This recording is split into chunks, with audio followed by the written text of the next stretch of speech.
rencontre donc avec ceux qui s'habillent, se meublent et s'équipent uniquement avec des produits de seconde main. Didier Brignon, David Fossard. Bonjour.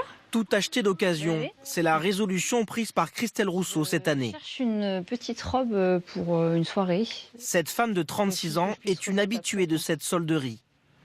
Qu'il fasse pas trop habillé, ça c'est pas mal. Ok. Chaussures, vêtements, ici tout est d'occasion, comme cette robe à 10 €.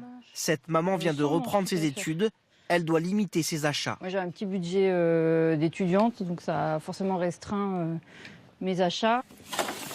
Voilà. Parfait.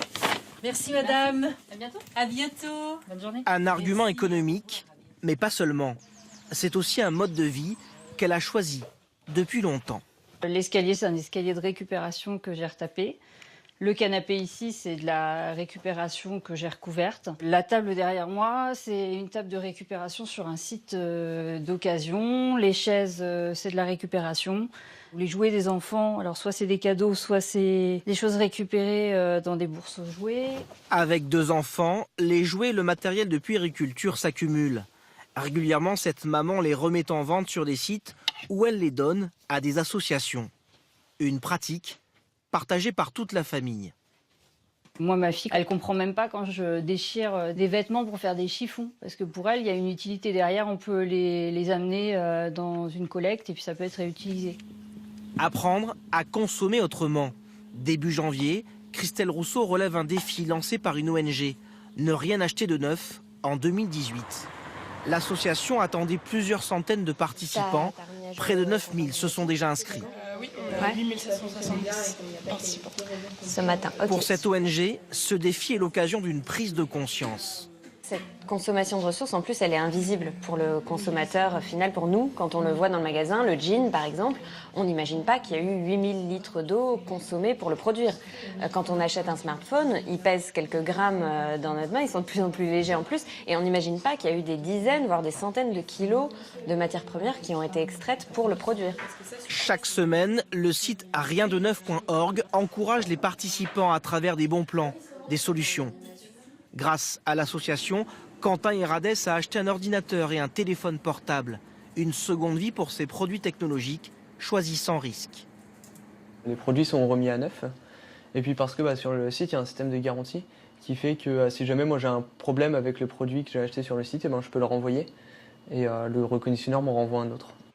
L'idée, c'est juste d'acheter des choses d'occasion pour réduire l'impact environnemental. Et c'est vrai que du coup, acheter des produits neufs quand on a la possibilité de les acheter d'occasion, c'est toujours engendrer de la consommation et de la production excessive. Alors que la plupart du temps, on n'a pas besoin de produire de nouvelles choses, on en a déjà assez. Le défi proposé par l'ONG française a donné des idées à d'autres pays. La Suisse, l'Autriche et l'Italie pourraient eux aussi se lancer dans l'aventure. Et pour aller plus loin sur ces produits que l'on achète donc d'occasion, Alexia Mayer est avec nous pour un vrai faux. Alexia, on passe très souvent par les petites annonces. Il vaut mieux privilégier les ventes directement de la main à la main. C'est vrai, Marie-Sophie, c'est déjà le meilleur moyen de constater d'éventuels défauts. Entre particuliers, les transactions ne sont pas couvertes, il n'y a aucune garantie. Et les ventes de main à main vous permettent aussi, bien sûr, et c'est intéressant, de recevoir votre article lors du paiement. Sachez qu'à la différence des achats de professionnels pour lesquels le paiement en espèces est limité à 3 000 €, la loi n'impose aucun plafond pour les ventes entre particuliers. Alors, et si je passe par un site qui joue l'intermédiaire, c'est plus risqué. Alors, c'est vrai et faux. Vrai pour les sites qui mettent simplement en relation les particuliers. C'est comme une petite annonce.